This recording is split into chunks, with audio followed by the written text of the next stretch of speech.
बहुत स्वागत है एक बार फिर आप सभी का। आप देख रहे हैं कहानी कुर्सी की व्यूज में सौरभ आपके साथ। सारे मेहमान मौजूद हैं हमारे बीच में। योगी आदित्यनाथ ने नारा दिया था बटोगे तो कटोगे। अब तो वहां से कहानी बड़ी लंबी चली गई ना। उसके बाद मोदी जी ने महाराष्ट्र में जाकर के लगभग वैसा ही नारा अपने भाषण में कहा, अगर बटोगे तो सामने वाले महफिल सजाएंगे। उसके बाद आरएसएस ने भी लगभग सब लोग सहमति दे दी नारे पर कि ये तो देश को समाज को एक रखने वाला नारा है। अब इसको मोदी जी ने थोड़ा और अलग डिफरेंट अपने स्टाइल में गुजरात में बोला, केवड़िया में यूनिटी डे पर। वहां उन्होंने कहा एक रहोगे तो सेफ रहोगे। अगर हम ये कह रहे हैं तो इस नारे में गलत क्या है भाई? इसमें आप लोग क्यों कुछ और तलाश रहे हो? हम तो बड़ी सिंपल सी बात कह रहे हैं, एक रहोगे सेफ रहोगे। अब इस पर अखिलेश यादव साहब ने आज रिएक्ट किया। आजकल वो ट्वीट करते हैं, बहुत लंबे लंबे ट्वीट करते हैं। मुझसे पूछ रहे थे विजय जी ट्वीट लिखता कौन है इनके लिए, तो आपको बताना चाहिए। नहीं, एक तो मैं पढ़ दूं ट्वीट पहले? हाँ, आप पढ़ दीजिए क्योंकि मेरी इतनी हिम्मत नहीं होती है। पूरा शो इसी पे नहीं है, मैं लेकिन पढ़ देता हूँ। अच्छा लिखा हुआ है, सुनिए। अखिलेश यादव बटोगे तो कटोगे पर लिख रहे हैं, स्क्रीन पर भी आपके है। उनका नकारात्मक नारा उनकी निराशा नाकामी का प्रतीक है। इस नारे ने साबित कर दिया कि उनके जो गिनती के 10% बचे हुए, हर्षवर्धन जी 10% बचे हैं, अब वो भी खिसकने की कगार पर हैं। इसीलिए ये उनको डराकर एकजुट रखने की कोशिश है, लेकिन ऐसा होने वाला नहीं है। फिर आगे वो कह रहे हैं नकारात्मक नारे का असर भी होता है। दरअसल इस निराश नारे के आने के बाद उनके बचे कुछ समर्थक ये सोचकर और भी निराश हैं कि जिन्हें हम ताकतवर समझ रहे थे वो तो सत्ता में रहकर के भी कमजोरी की बात कर रहे हैं। आगे मैं थोड़ा सा एक दो लाइन स्किप कर रहा हूं। देश के इतिहास में यह नारा निकृष्टतम नारे के रूप में दर्ज होगा और उनके राजनीतिक पतन के अंतिम अध्याय के रूप में आखिरी शाब्दिक कील सा साबित होगा। गजब लिखा है विजय जी। वही मैं कह रहा हूँ, बहुत भाषा की बात कर रहा हूं। भाषा बहुत गजब की भाषा लिखी हुई है। तो पहले तो ये बात हो जाए, बचे कुछ है 10%, उनको एकजुट रखने का नारा है। हर्षवर्धन जी एक बार, अच्छा सॉरी योगी मोदी जी का भी बयान है वाला पुराने वाला, तो वो भी हम सुना दें। और योगी आदित्यनाथ और ब्रजेश पाठक यूपी के डिप्टी सीएम, उन्होंने रिएक्ट किया है। फिर बात करते हैं।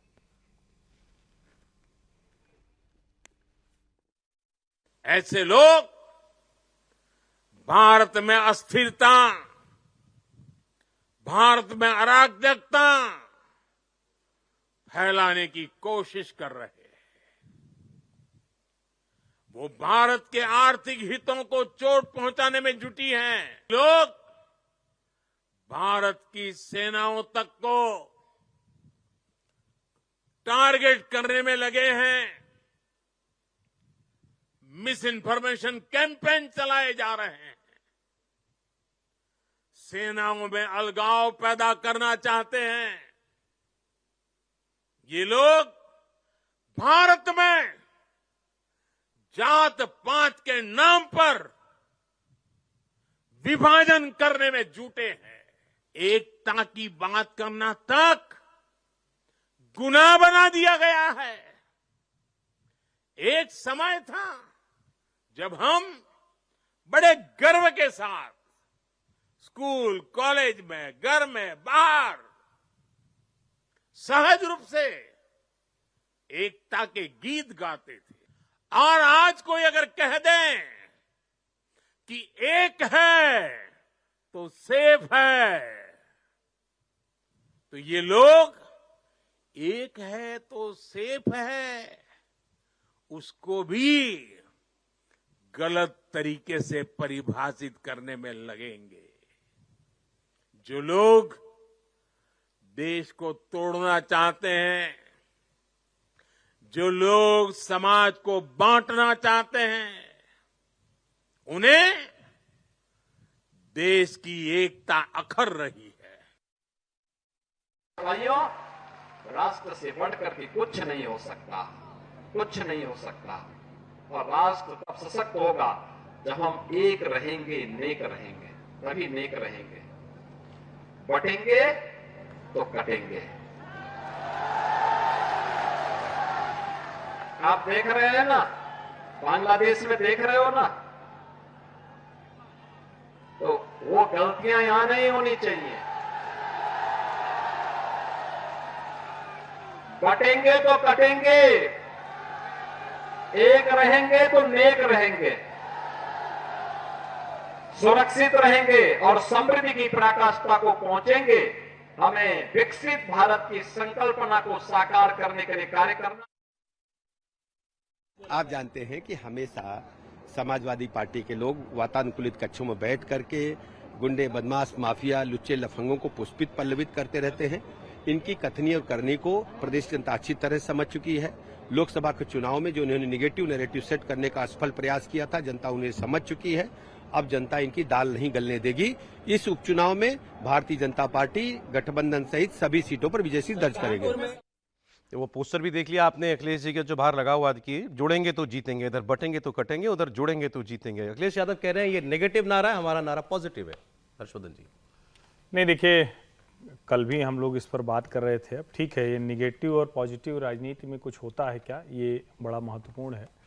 निगेटिव तब हो जब वो किसी पर हमला करते हुए सीधे तौर पर दिख रहे हैं।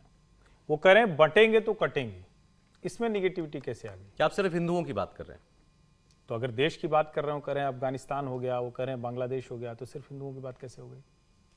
और अगर सिर्फ हिंदुओं की भी बात कर रहे हैं तो जो लोग पीडीए की बात कर रहे हैं वो निगेटिव है या पॉजिटिव है? वो पीडीए की बात कर रहे हैं ना, वो तो कभी उन्होंने पूरे हिंदू की भी बात नहीं की।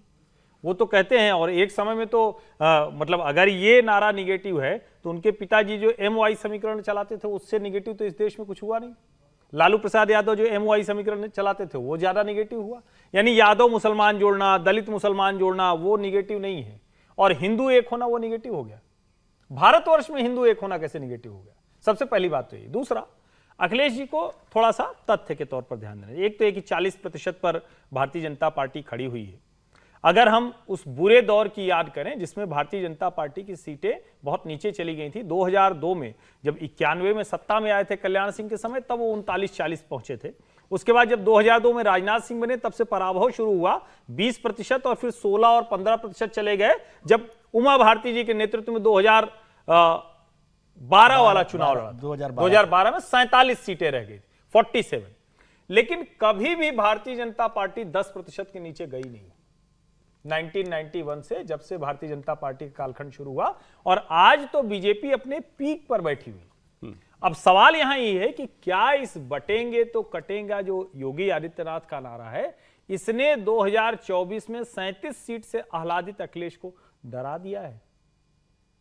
वरना उनको इस तरह के नारे, जुड़ेंगे तो जीतेंगे, ये कब कहता आदमी? जिसका कट गया हो ना, जिसके पास होता है वो कहता है कि बढ़ जाएंगे तो मुश्किल होगा, हमारे पास इतना है। जिसके पास है नहीं वो कहता है भैया आ जाओ कोई दिक्कत है। तो हम उसको इस तरह से भी देख सकते हैं। और मैं तो इसको कल भी मैंने कहा था, फिर से कह रहा हूं, ये दोनों नारे एक ही है, दोनों अपने अपने तरह की प्रतिध्वनि आप समझिए। और यहां योगी आदित्यनाथ ने लीड ले ली है। योगी आदित्यनाथ के पीछे सब उस नैरेटिव के भाग रहे हैं। इस नारे एक लाइन की बात। ये नारा ट्रैवल कर रहा है और विपक्षियों को इससे चिंता है। बिल्कुल बड़ी चिंता है, क्योंकि इस नारे का इंपैक्ट दिख रहा है। जो कोई बोल रहा है वो इससे सीधे कनेक्ट कर रहा है, और अभी जो जियोपॉलिटिकल घटनाएं हैं और जो भारत में भी घटनाएं हैं वो उसको और मजबूत कर रही है। समाज में है रिवर्बरेंस थोड़ी इस नारे की। तो अब इससे बड़ा इस समय समाज में क्या है? दूसरा कोई बता दे कहीं से निकाल के, हमारे सारे टीवी रिपोर्टर जाए कि बटेंगे तो कटेंगे के अलावा क्या ट्रेंड कर रहा है। ट्रेंड मतलब सोशल मीडिया नहीं, गांव-गांव में, समाज में।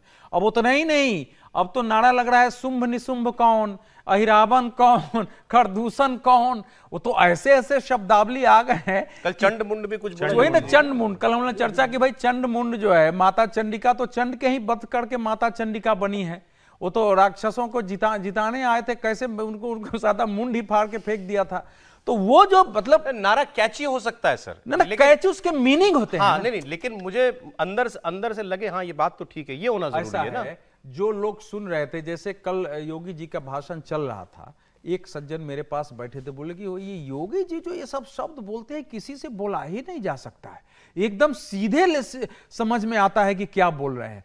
मूल बात होती है कि देश के अंदर जो भावनाएं हैं, जो चुनौतियां हैं, जो समस्याएं हैं, और जिसको लेके लोगों में चिंता है, वो आपके उस नारे में अभिव्यक्त हो रहा है कि नहीं हो रहा है। अगर बांग्लादेश बना तो उसमें बटेंगे के हिसाब से तो आज वहां लोग कट रहे हैं, पाकिस्तान, और उसको सबके संदर्भ में देखिए ना। भारत के लोग बटे तो भारत देश कटा, भारत के हिंदू बटे तो भारत देश कटा। जहां हिंदू बट गए वहां उनके लिए समस्या खड़ा होगी और देश विरोधी शक्तियां हावी हुई हैं। इसलिए बटेंगे तो कटेंगे, ये एक पॉजिटिव नारा है। देश को एक होकर रहना है, एक के लिए लक्ष्य होना चाहिए कि हम एक हैं देश के लिए। तो इससे बड़ा पॉजिटिव क्या होगा? अगली खबर पर जा रहे हैं। झारखंड की खबर है।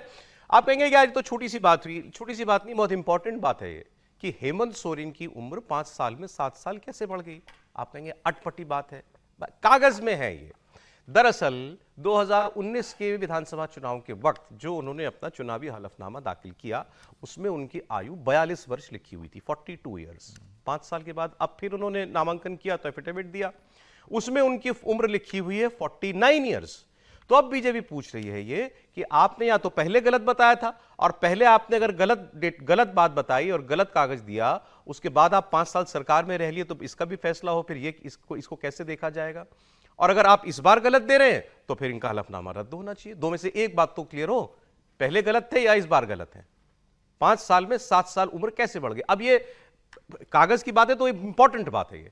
अब कल्पना सोरेन जी जो उनकी पत्नी है, उनके सामने ये सवाल हुआ तो उन्होंने भी इसको थोड़ा सा किनारे करने की कोशिश किया, भाई ये क्या बात हुई, आयु से क्या फर्क पड़ता है, आपके पास कहने के लिए कुछ है नहीं, तो अब हेमंत जी की आयु के पीछे पड़ गए हैं। लेकिन इतने हल्के में बीजेपी के नेता जो हैं वो इसको जाने दे नहीं रहे हैं। शिवराज सिंह चौहान जो वहां पर चुनाव देख रहे हैं बीजेपी का, उन्होंने भी इस पर रिएक्ट किया है। तो सुनिए जरा कल्पना सोरेन को और शिवराज सिंह चौहान को।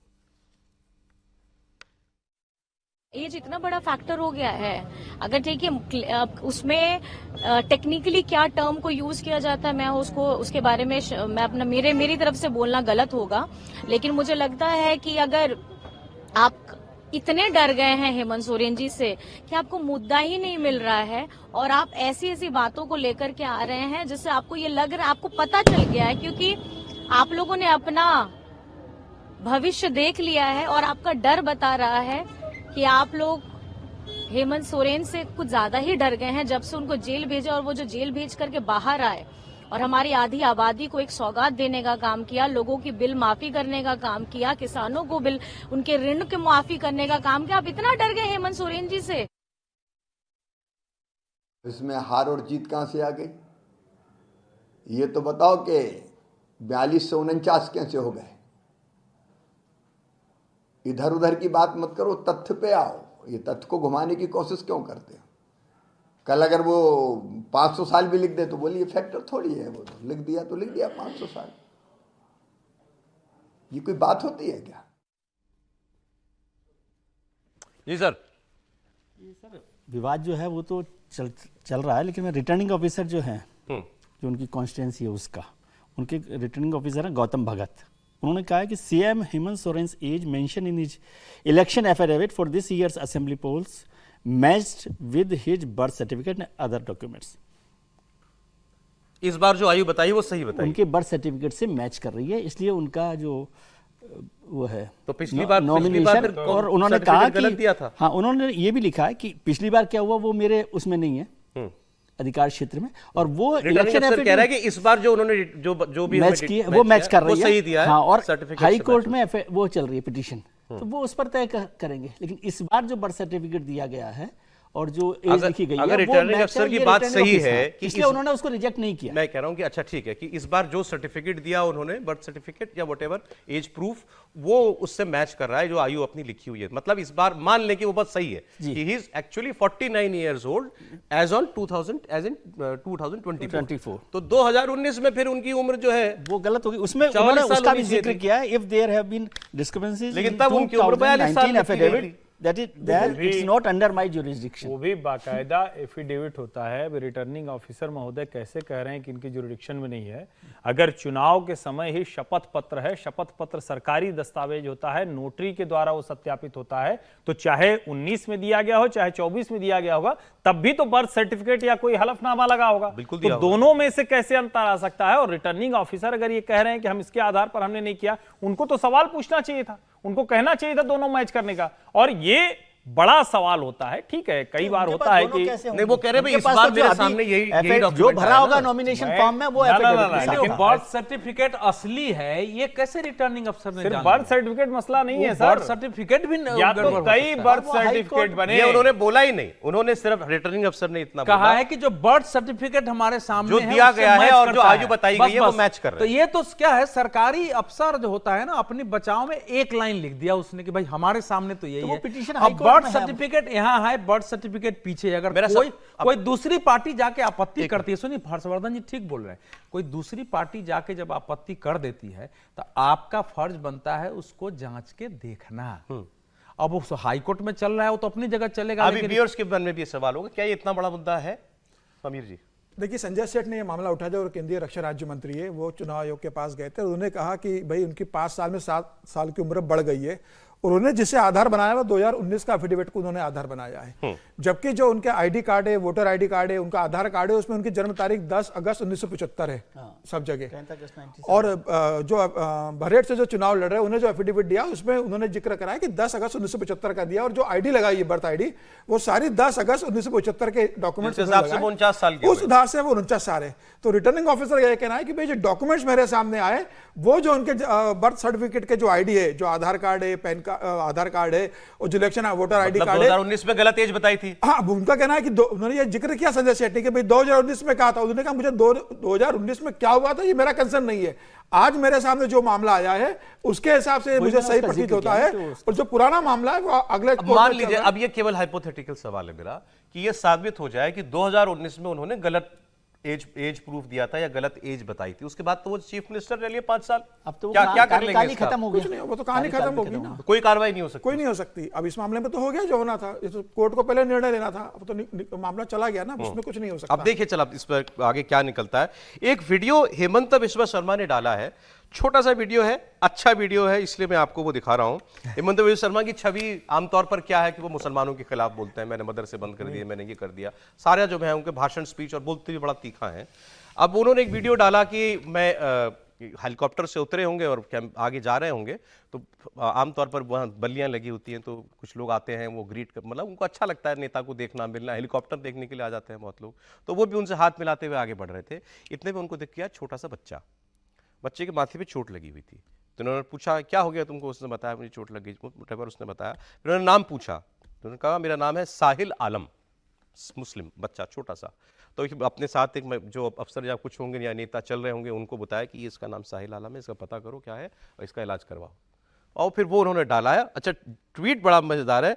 जय श्री राम के जयकारे के बीच झारखंड में लोगों से मुलाकात हुई और वहां पर साहिल आलम नाम के एक छोटे से भांजे से मिला।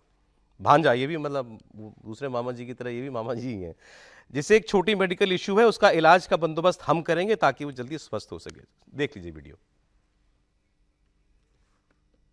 संथाल परगना में 1951 में संथाल परगना का कुल आबादी था 23 लाख। 23 लाख आबादी का 20 लाख आबादी हिंदू और आदिवासी थे, और उसमें उस समय संथाल परगना में खाली 2,19,000 मुसलमान थे। 2,19,000 मुसलमान का कितना बेटा बेटी हो सकता है? थोड़ी सी हमसे चूक हो गई, वो वीडियो नहीं निकल पाया है, लेकिन मैंने जैसा आपको डिस्क्राइब किया वो वैसा ही है। तो साहिल आलम भांजे हुए अब हेमंत बिश्वा शर्मा जी के, आसाम में क्या कहेंगे जाके? ठीक है सर, इलेक्शन में पॉलिटिक्स में सब समय के साथ काम करता है और ये अच्छा ही जेस्चर है। अब आप इसको तो बहुत अच्छा है। हाँ, तो आप उस पर भी आप नाराज हो रहे हैं। हम नाराज नहीं हो रहे, बात पर भी पूछेगी ना कि ठीक है, आप वैसे भाषणों में क्या कहते हैं? भाषणों में कहते हैं, लेकिन कभी अच्छा भी किया तो भी कोई बात नहीं है ना। अब भाषण तो अलग तरीके से दिए जाते हैं। भाषणों में तो वो मदरसों को बंद करने की पूरी एक्सरसाइज करते हैं, मुसलमानों के खिलाफ जितना बोलते हैं, लेकिन बेहतर है यदि वो वहां पर साहिल आलम का नाम सुनकर उतार देते बच्चे को, तो ज्यादा अच्छा लगता है आपको? नहीं, वो तो मुझे लग रहा है चलते चलते बस उन्होंने बच्चा देखा, चोट लगी थी, पूछ लिया, तो हाँ, पूछ लिया। हाँ। तो ठीक है, एक बेहतर जेस्चर देखा है। आपने? हाँ हाँ, ये वीडियो तो ये बड़ा ठीक सा है ये। हाँ, ये वहाँ पहुँच रहे हैं तो उस बच्चे को यूं ही, मतलब ऐसा नहीं है कि उसमें कोई, वो बहुत से लोग हैं उसके बीच में अचानक वो पहुँच जाते हैं। जय श्री राम। दिखा दिए, पीछे से दिखा दिए, सब दिख रहा है, टीवी पर दिख रहा है। हाँ, ये सब मतलब चुनावी नहीं, इसको दो रूप में देखिए।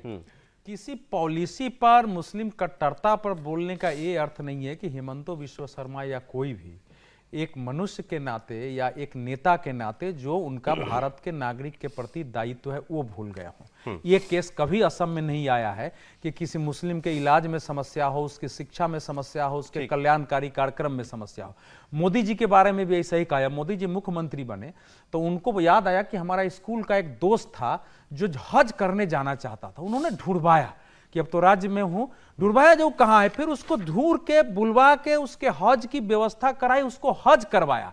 ये केवल मुस्लिम कट्टरता का विरोध है। और मियाँ तो वहां बांग्लादेशी घुसपैठियों को कहा जाता है, भारत के मुसलमान को कहा भी नहीं जाता है।